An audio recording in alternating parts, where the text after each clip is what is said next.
What's up, y'all? It's DL Cows back again with another episode. This time, it's episode 12, single parent and dual parent households.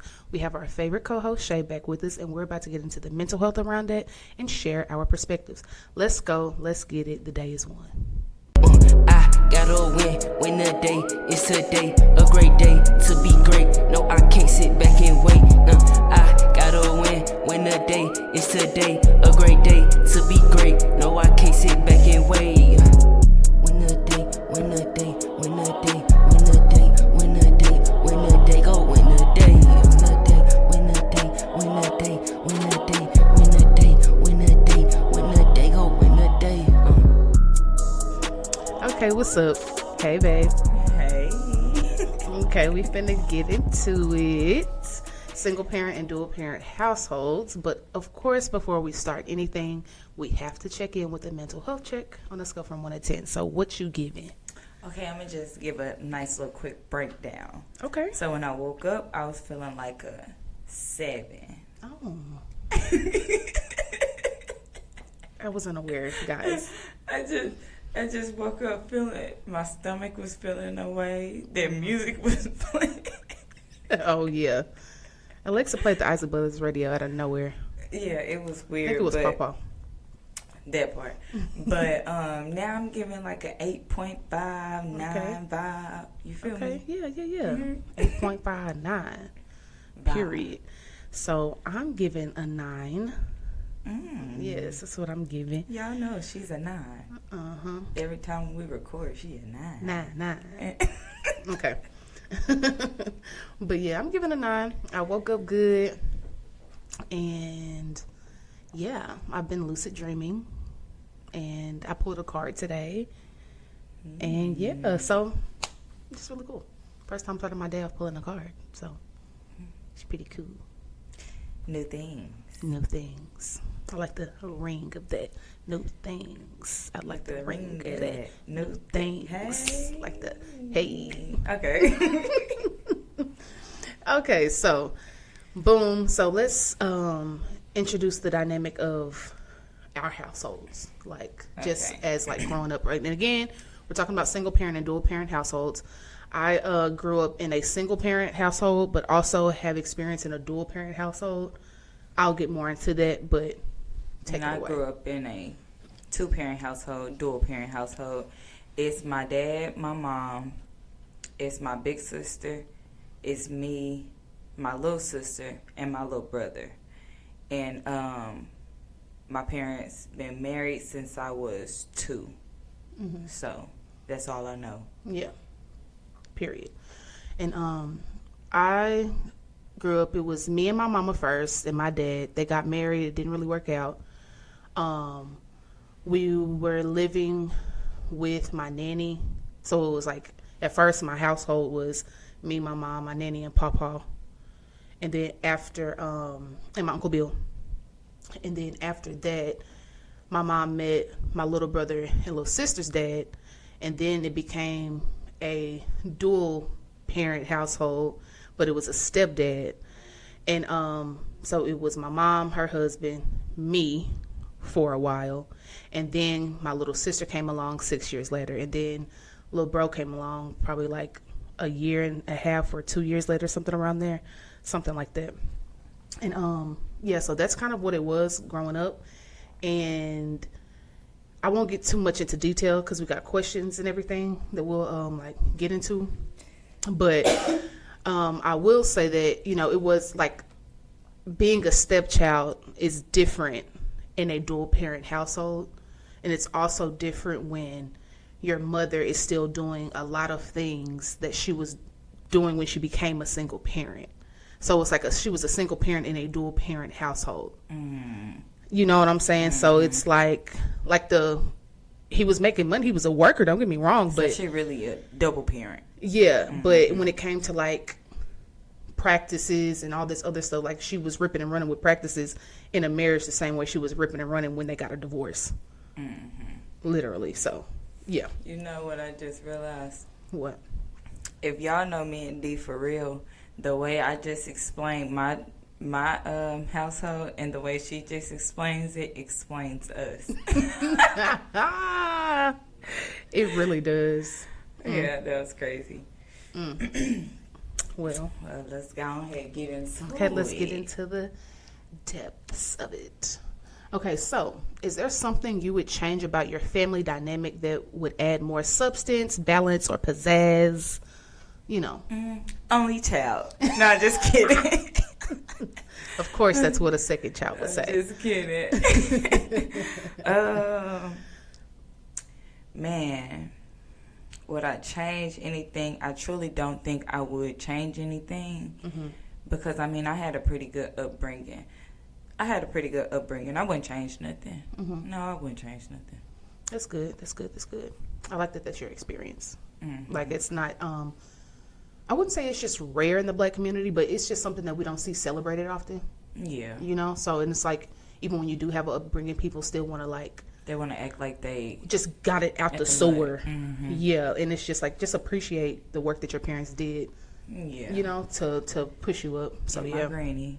Period. Because we was at Granny's until, when my mom and them got their own, when they got their first place. We all went to the first place together. From our granny house. Yeah. Because Bonus was in school when she had Destiny and stuff and, working. Yeah.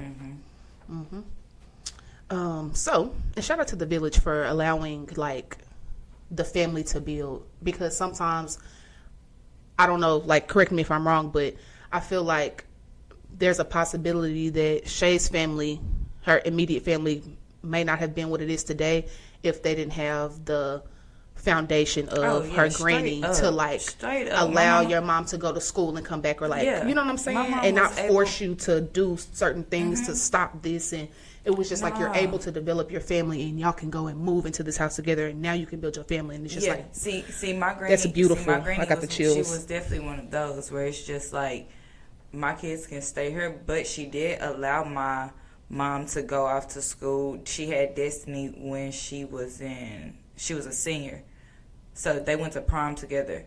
Destiny was in the stomach at prom, if I'm not mistaken, and my mama had me at 20 2 years later. So 18, 20 or whatever. So my mama went to PV. My mama was able to go freely, really and good. They brought us up that's really good. For real. That's because something like that could just change the whole dynamic, literally. Because my mama couldn't have did that on her own, and she wouldn't have been going off to school. Exactly. So it's what completely different experience. Exactly. That part. So that really sets the family up a notch. Yeah. So I really appreciate that. Me too. As far as anything that I would change, deep down I wanted my pops, my actual dad, my biological father, I really wanted him present physically in Texas. He was gone between probably the age when I was from 4 to 12, before kindergarten, and then the summer before 6th grade, that's when he came back. So maybe 11, and he came back just visiting from Texas to Atlanta. So every summer I would see him, and he would from 6th grade on, he basically raised me over the phone, so to speak, telling me different stuff. I never wanted to disappoint him. He would literally use a certain tone, and I would just start oh my gosh, I'm crying, or whatever. It's just, different things. But I really, really wanted him actually there, because I feel like there were times where Dawson and DeLorean dad overstepped, and my mama handled it, you know what I'm saying, don't get me wrong, she handled it you can't whoop her, you can't, whatever, and but I just feel if my dad was actually there, that mistake would have never happened, you know what I'm saying. There are certain things that I would have just had a balance or whatever. So I think what I would add is just a more balance and a more accepting environment. Everything was so cold and rigid. When I think back to it, things were very cold and rigid for me, my experience as the oldest. And it just wasn't fun all the time. It's the fun got snatched away. It was always something that just snatched the fun away. So that's something that I would add, just balance and just a more warming the warmth was there, but again, like it was cold and rigid. If it wasn't warm, it was cold and rigid. There's no in between. So, yeah. No. It's like I know these stories, but it's like once we actually pinpoint certain questions and get into it, it's just like, wow. Yeah. Okay, so since we was right there, what are some effects from you being raised in a single parent household? Okay, so after my mama got a divorce, she was still doing basically everything that she was doing. It was just now we can feel the financial hardship of it only being one income. And we've always had the help of my nanny and papa, like clothes and things like that.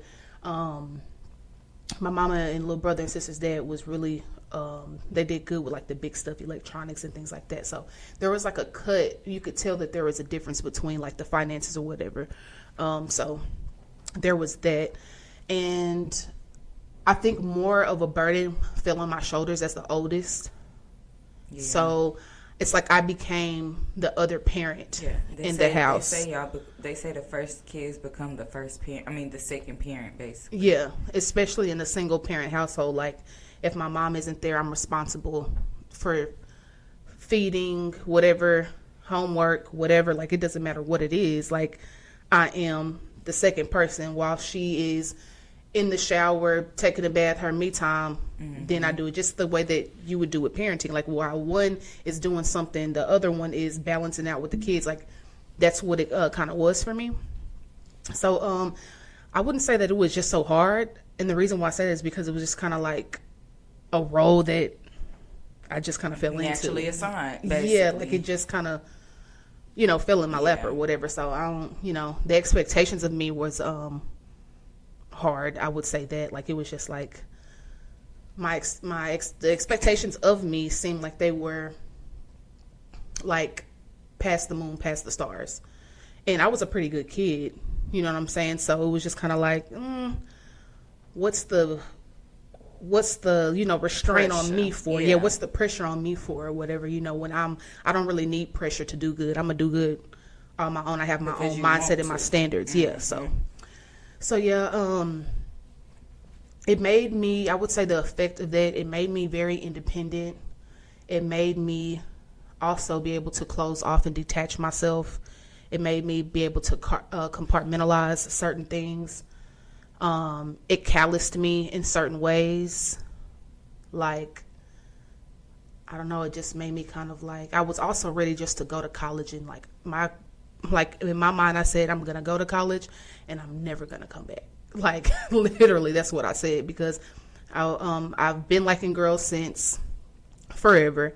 I was expressing it in high school, but not really allowed to, so I had to always cover it up. I was literally living in a closet. I've had girlfriends and everything that I've had to like maneuver, so it taught me how to live a double life, honestly, being in a single parent household. It's just like there's one perspective, there's one bottom line, there's this.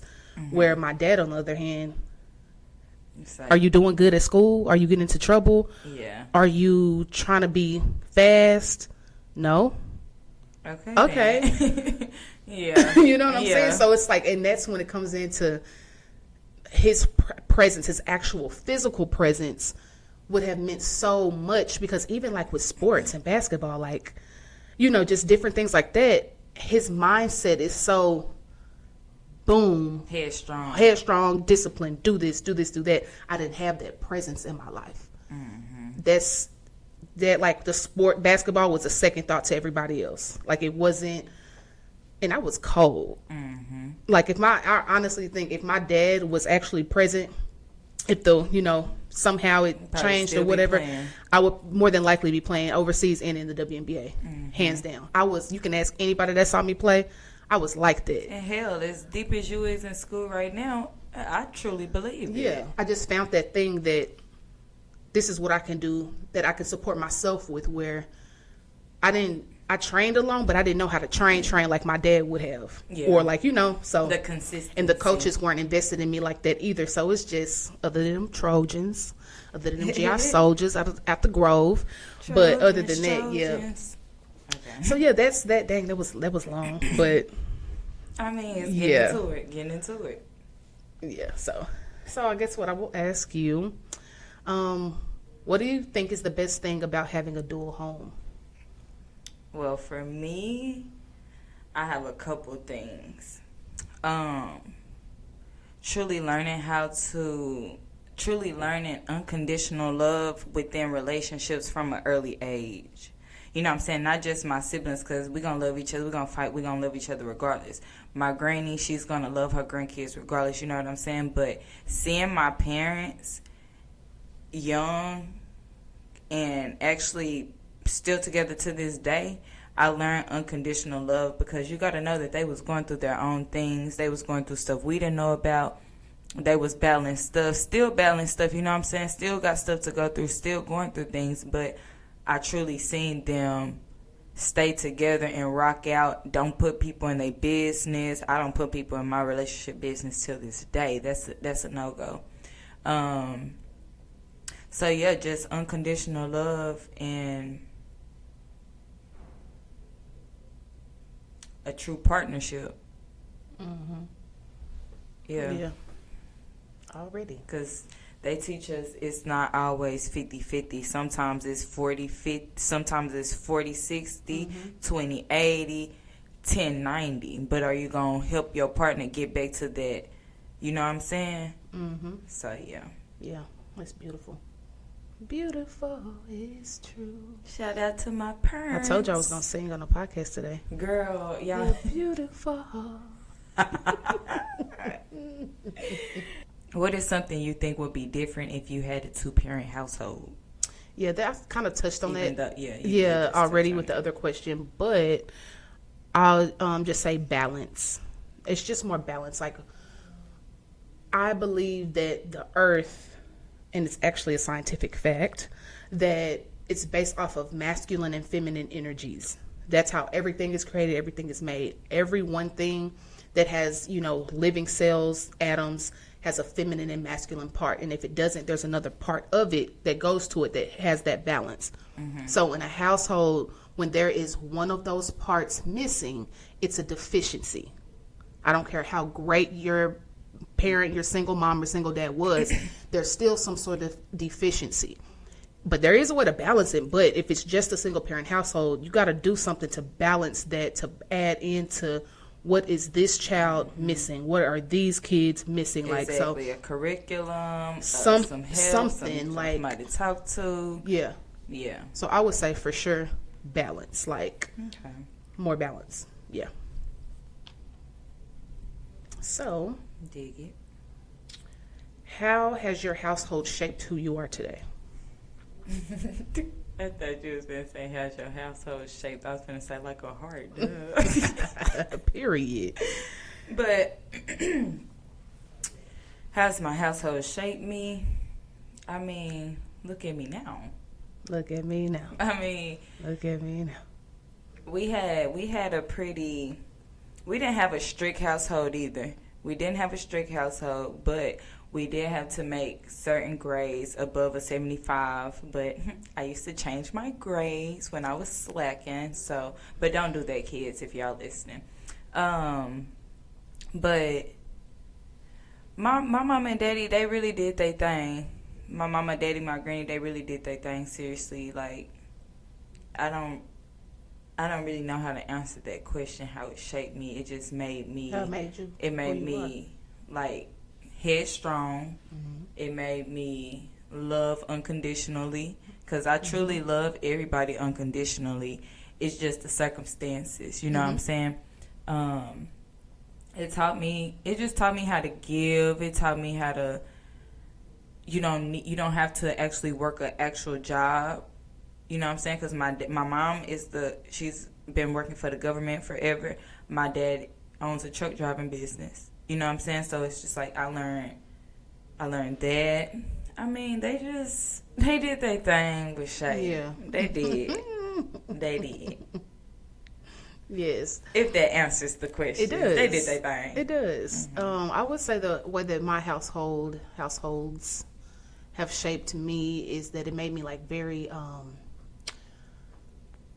it's like some gifts and curses, but I've grown out of certain things. Like, it made me passive in a way, but not passive in the sense of like being timid.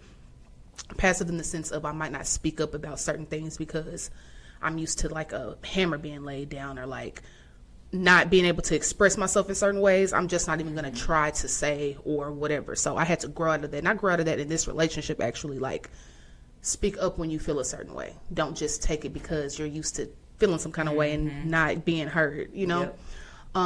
But it also, that household also taught me how to work through that, because I had responsibility. It made me a hustler. It made me hard body. It made me like everything that I grew to, that I am now. The households that I was raised in helped me become that, because like it was just a single parent household. It is what it is. You see your mama, your parent, your dad, whoever at their lowest. You see them like grind. One day you have nothing, the next day is something. Like, I'm getting the chills now, because it's just like, regardless, the way my mama put in that work to take care of us and to shape, like, get out of an unhealthy environment or whatever, she really did that. And did the best that she could. Exactly. Did the best that she could. And that's the thing. As long as you do the best that you can with what you have, it's on your, I'm sorry, but it's on your kids to understand that when they get older. Yeah, exactly. Like, it's not, like, just even parents now, like the youngins now, the 30-year-old parents and the 20-year-old parents, Shoot, that feel like. 50-year-old.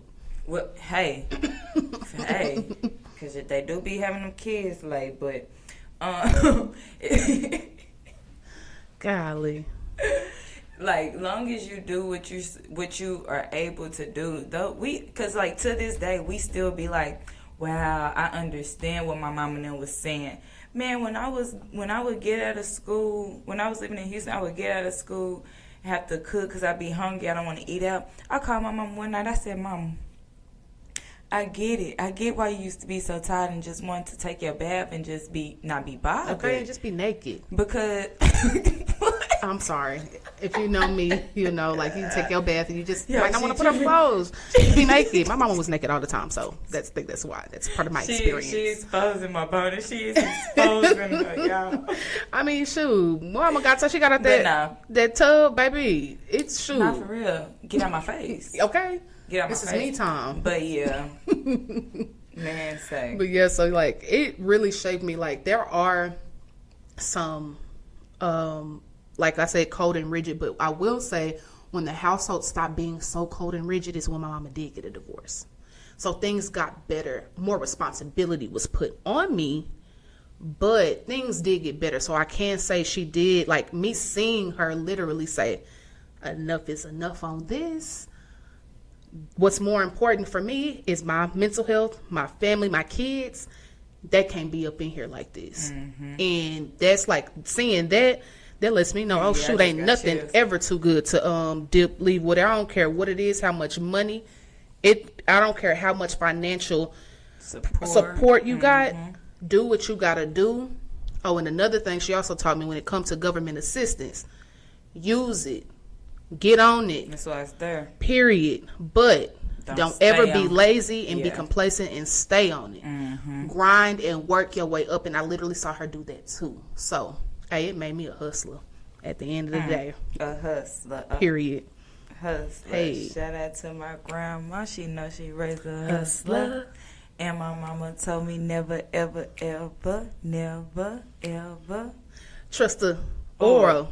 Now fill in the blanks. Y'all know what's up. Period. So yeah, my folks did that thing for real. Like, regardless, like, single parent household. Baby, please, I'm here. I'm on my 3rd degree. Please. Come on. That's why I'm in the mental health field. Come on. I done seen some stuff. Hello. Very grateful. It literally only makes sense. It's giving puzzle piece. Period. What is something that people have assumed about you, about your family? Hold on. What is something that people have assumed about you based on what your family look like on the outside? That. And that's materialistic, clothes, home, area you live in. Okay, so we lived in Mesquite when my mama was married to Bubba and Lauren dad. We lived in a nice neighborhood. It was a nice house. Went to a nice school. Mm-hmm. You would never think that what was going on inside that house was going on.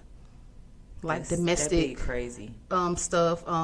Thinking that because we got all these nice clothes, you know what I'm saying, that you end up fitting in with the privileged black people of the community. Mm-hmm. And yes, there's such thing as being privileged and black. Yes. You know. Yeah, I'm a bit privileged myself. So I wasn't like I said, I'm a single parent. My mama was a single parent before, you know, she had to be a single parent in a household by herself. So it was just like, I think at one point people thought that we had it all or that we had it going on because Bubba and Lauren dad was just he was so flamboyant and like, ooh, gonna do this, you know, the big thing and whatever, like, you know, and it was fun. People could come over to the house. Like, baby, my house was a spot. You know what I'm saying? Like, it wasn't it wasn't no mansion, you know what I'm saying, at all, far from a mansion, but it was a nice neighborhood, nice houses, like other kids in the neighborhood. Like, so my house was the spot just naturally or whatever. So just coming in and going, like, it just seemed like, okay, shoot, it's a cool area. Like, my mama didn't have to take people in because our situation was better than other people's, which helped me realize, okay, we don't have it that bad, but it was the psychological narcissistic abuse that was happening within the household, the domestic violence that was happening in the household that made it so much worse. We're actually still getting a lot of help from my nanny and pawpaw for the little things, you know, because money management is terrible here, like type of things or whatever. So I would just say, like, people thought that I had it, and then when I didn't and like went through the divorce or whatever, it was just kind of like, at this point I'm like a senior in high school, and it's like, you got braces at your senior year. I'm like, so what? I can afford them now. That part. You know, like, that part. I'm able, like, finally to get the right insurance. Like, that's weird. There's certain things like, oh, dang, your mama had this car, now she don't. Well, she got this car now? Yes, because guess what? They, my stepdad took the car that he bought because he was just buying that to keep her there. Like, I've been around the ones that had more than, less than, but I never treated nobody different because I was raised on don't be judgmental. You never know what nobody going through. It could be their last click. You know what I'm saying? You really have to watch how you treat people out here. Yeah, you really do. It's yeah. So yeah, it's on you. You kind of already answered this already. What have you learned about partnership from your family growing up? Yeah. Yeah. You've already answered that. Yeah, I did. I actually answered that question, if I'm not mistaken. No, we didn't ask that yet. You just answered it in what shaped you. How it shaped you or something like that, yeah. But you've already answered that. Okay. You've already said the answer, basically. It helped you not overshare, you know. Oh, yeah. Yeah. Mm-hmm. So, yeah, with me, what I learned is to not be toxic. I know toxic when I see toxic. I know patience, because just because you may be a toxic person, she know patience. Yeah, just because you're doing toxic things doesn't mean that you're a toxic person. Just because you do a narcissistic thing doesn't mean you're a narcissist.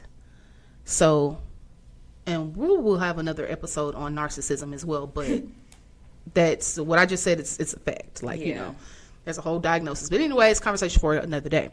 But, yeah, I've just learned, you know, patience. I've also learned how not to stay too long and to have patience but not stay too long.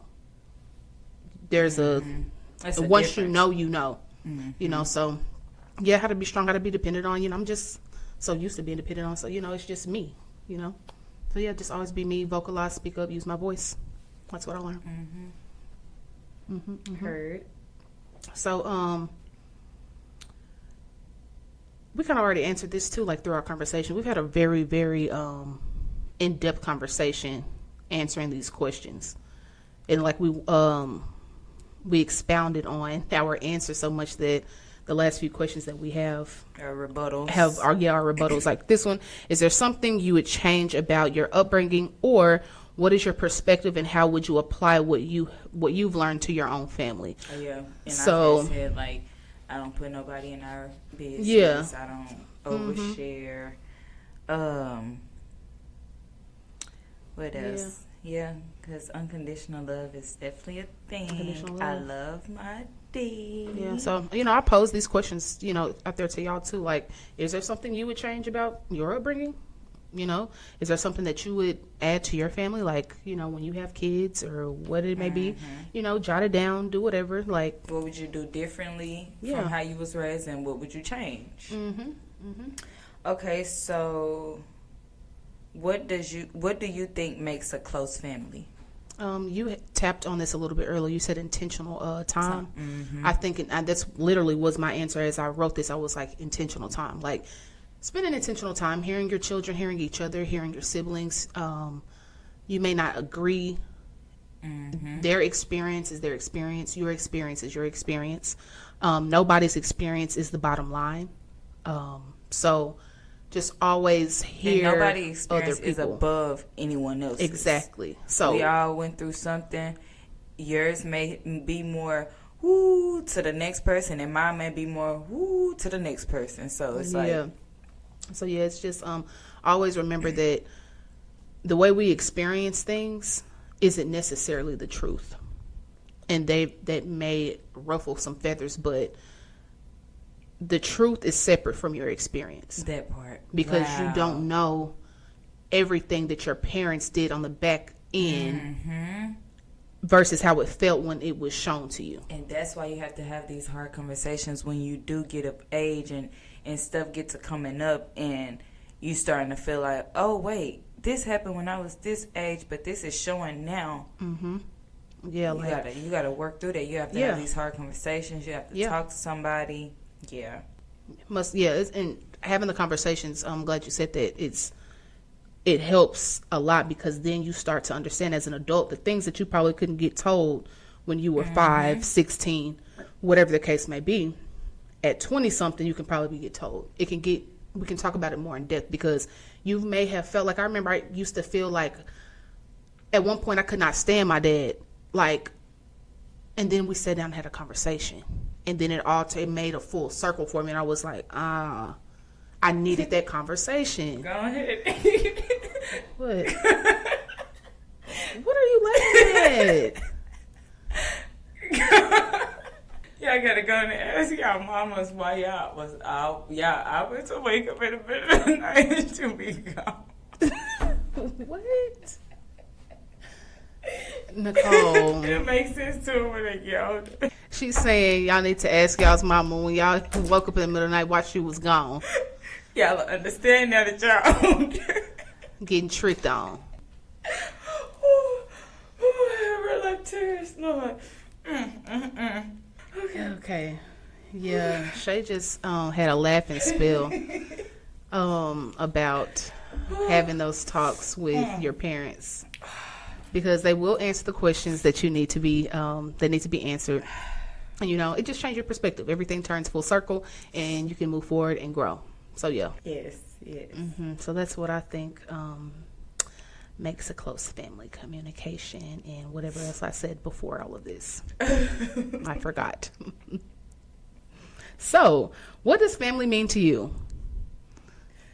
Unlimited lessons and learning unconditional love.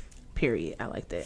Family means to me, you're kind of all in. Nobody's baggage is your baggage.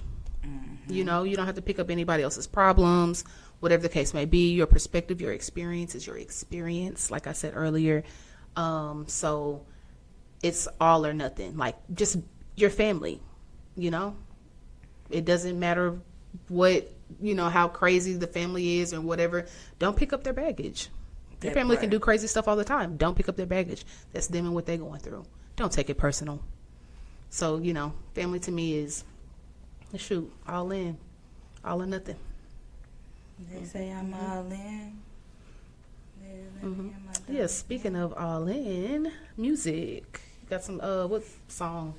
Anything this week? Enlighten Empaths podcast. Okay, it's the podcast. And that podcast really had me in my zone yesterday. Just writing down traumas that I forgot about, traumatic situations I've been through that I forgot about or that I don't understand. So yeah, tap into Enlighten Empaths podcast. I've been listening to a lot of like late 90s, early 2000s, like alt rock music, Hard rock music. alternate rock Oh, music or whatever. Yeah, not hard rock, but alternate rock. So yeah, the Cardigans, the Cranberries, a little this, little that, Ditto, some Jessica Simpson thrown up in there, Maroon 5, and she will be loved. sing it, babe. So yeah, that's kind of the music that I'm on. What about a quote? You got a quote? Life and parenthood. I added life because it said like it's parenthood, but it's more about life. Life and parenthood is about guiding the next generation and forgiving the last. Yes, I love that. Yeah, yep. Forgive the last for what they not knew. Yeah, and it kind of goes with my my quote in a way. Mine is, it takes time for a caterpillar to be a butterfly. So So see the good in where you are so you can appreciate the bloom at the end. So yeah, like regardless of where you come from, regardless of your household situation, like appreciate it for what it is, and preferably in the moment. So when you do grow out of it, you do get to have your own experiences, you get to bloom, and not carry it around like baggage. Like your experiences are your experiences. It doesn't have to be baggage. Like let it be light. Let it be something that keeps you afloat more so. Be the light. Yeah. So do you have anything to add? Anything we missed? Anything you want to throw on top? We good? Yeah, I think we good. Yeah. This was it's a long one. Oh wait, what the mental hitting for before we get out of here? Yeah. Oh, I'm a 10. I'm not gonna lie. That laughing spell that you did for like 5 minutes, it felt like 5 minutes. Yeah. Oh my gosh. But yeah, I'm a 10.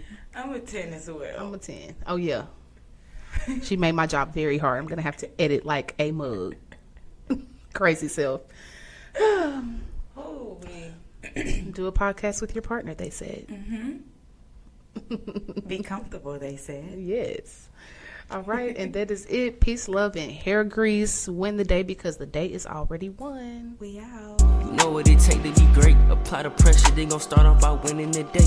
Winning the day, I'm winning the day. Yeah, I'm winning the day. I'm winning the day. I'm winning the day. Yeah, I'm winning the day. I'm winning the day. I'm winning the day. I'm winning the day. I'm winning the day. I'm winning the day. I'm winning the day.